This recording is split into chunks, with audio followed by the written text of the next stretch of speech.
name is Sarah Bentley Pearson, and I am excited to share my podcast, which features wonderful talent that I've been so lucky to discover in the Southeast. This was born out of a list that I created in 2015 called Sarah's List. And through my work in real estate, which I've been doing since 2005, and styling work, and just my personal life and my personal interests, I've been able to meet so many wonderful people, and I'm excited to share them with you.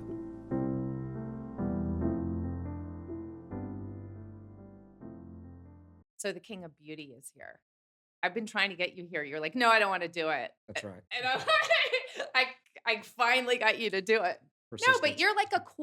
you're a cool guy, and I love people who have brains like yours. Like, obviously, you've got the medical brain, probably good at like read and regurgitate. That's what sure. I say, because Yeah. like to go through medical school, you got to read a lot, you got to get tested on it, and then to have the flair for life and business.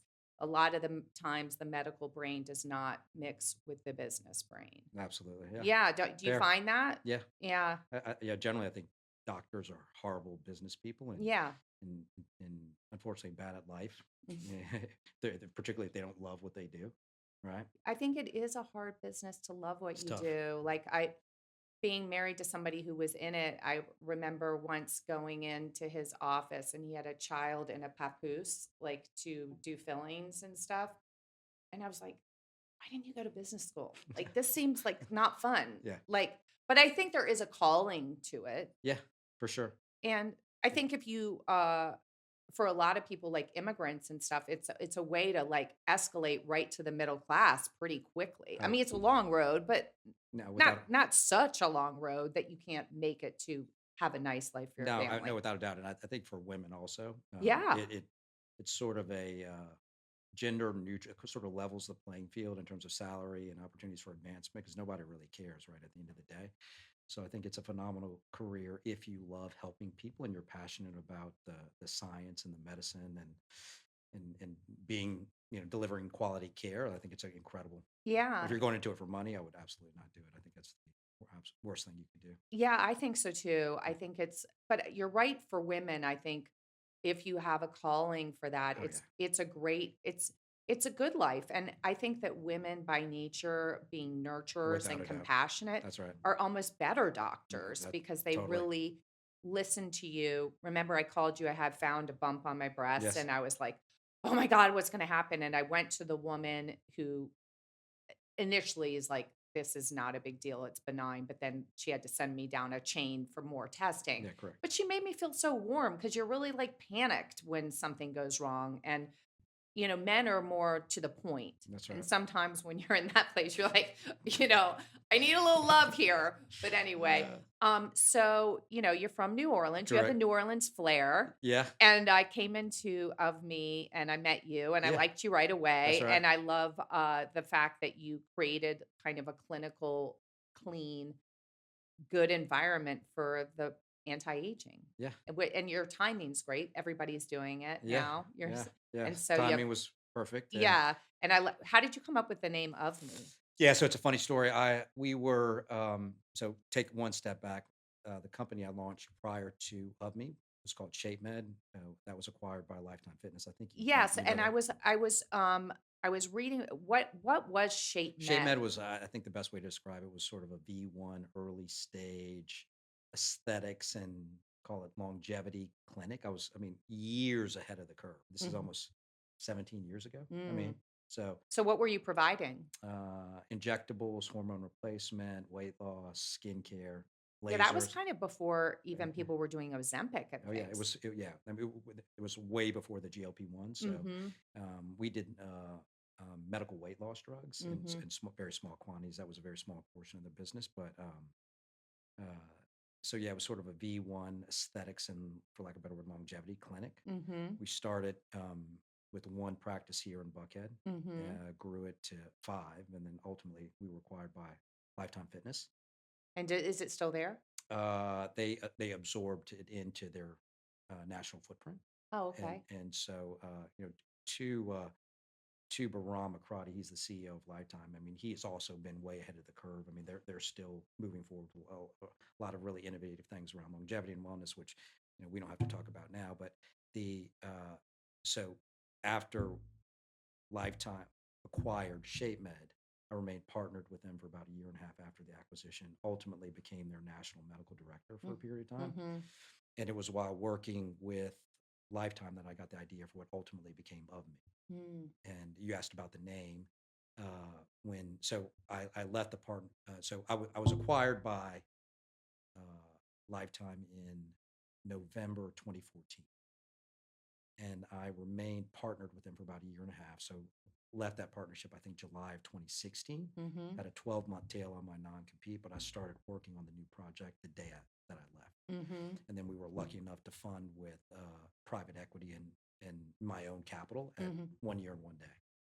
So I say that to say when my partners and I were launching of me, there were a few things that we wanted to do, and one was to have a name that we could build IP around that was trademarkable, right? So if you think about something that very generic like Face Medical, you can't trademark it; it's too literal. Right. So we were going down the path of hiring a naming company. Mm. These fancy companies that'll come in and name your Yeah, my business. husband's business, they had a company that helped them come up with open art. Yeah, so we were a startup, Mm-hmm. and I may butcher this, but these numbers are directionally correct.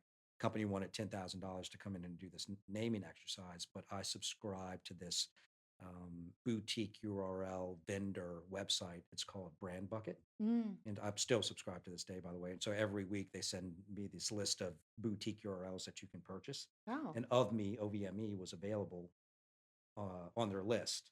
I was like, wow, this sounds kind of interesting. It sounds like move. It sounds like love. It sounds like innovative medicine. It's 4 letters.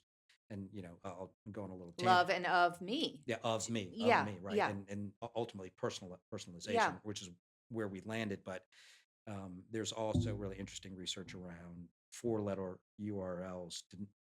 They denote scarcity or elevation, right? The shorter the URL, the more expensive it is to own, right? So Oh, I think of didn't know brands that. like Lyft, Nike, Uber, they're very memorable. It's easy for the consumer to remember. So Mm. we love the name. It was 4 letters, which was huge. It it it spoke to the mission of or ethos of the brand being personalized, Mm-hmm. and we're like, let's go for it, and the rest was history. So it was kind of luck, frankly. Did you ever read Guerrilla Marketing back in the day?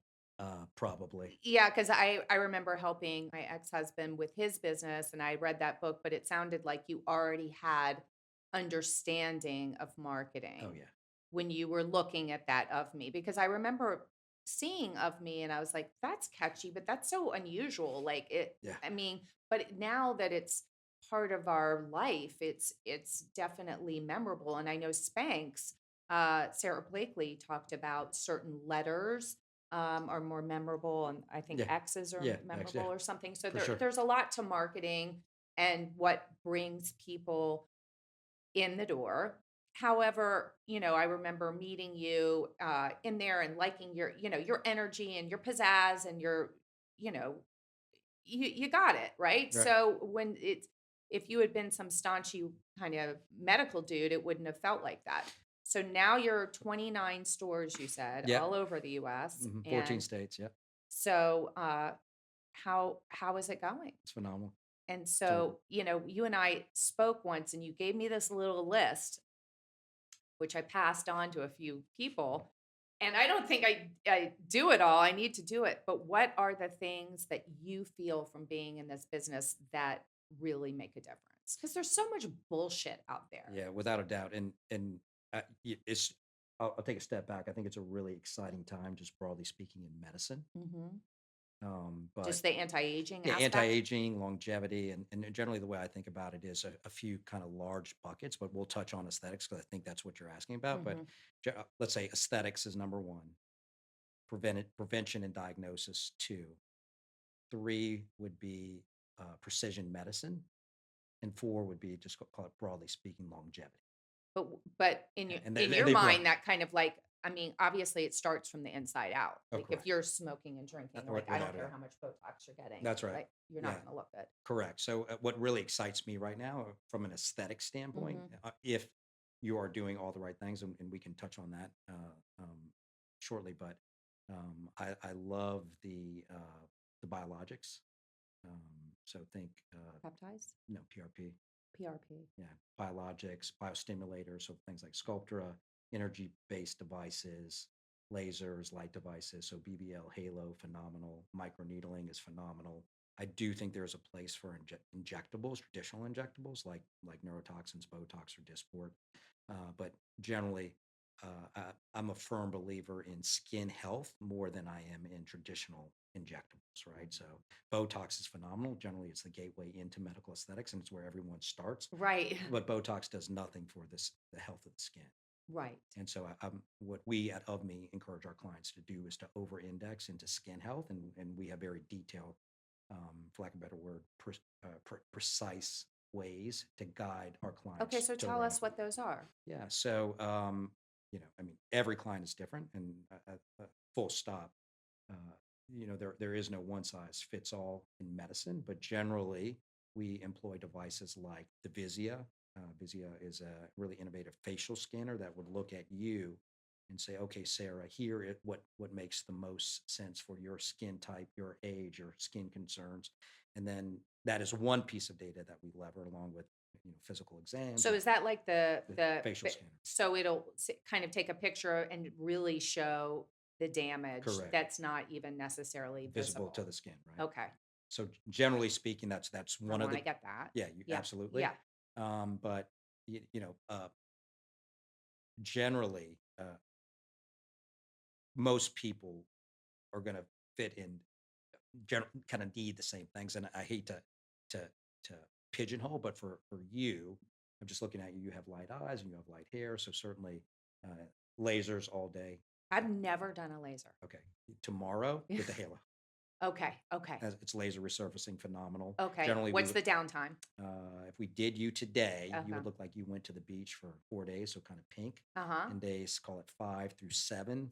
These things called MINS, which mean microscopic epidermal necrotic debris, flake up to the surface of the skin, and day 8, they kind of disappear like Oh, okay. magic. So it just kind of brings out It's the like sandpaper. Okay. So rough texture, Okay, I can handle and it that. goes away. I mean, Okay. it's fine. You Yeah. could work, you can do whatever Yeah. you want to do. But on day 8, when it all clears, it's like your baby's butt, and it's the gift that keeps on giving, because you'll look better 3, 6 months, 9 months later. Oh, So we do Halo once a year for okay. you. BBL quarterly would be phenomenal. So Halo Okay. now in the winter, Okay. quarterly What's photofacials, BBL?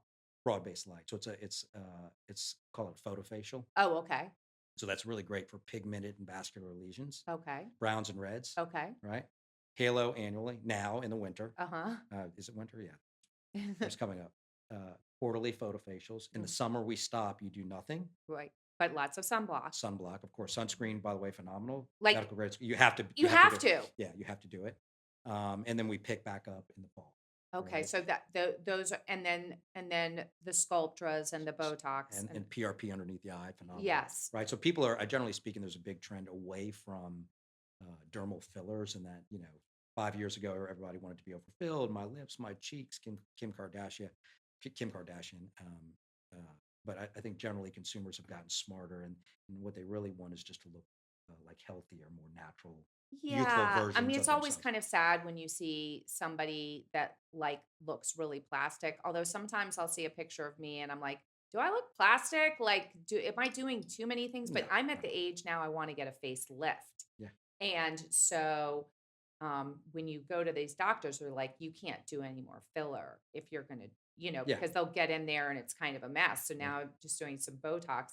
I'm still a little scared, but I think everybody who waits too long, you're sad you waited too long. That's right. And I think now facelifts are so much better than they used to be. Yeah. But I do know somebody who had a little bit of nerve damage, and that's always scary too. So you're always balancing, like, but when I hear people saying go all natural, I'm like, if you lost your arm,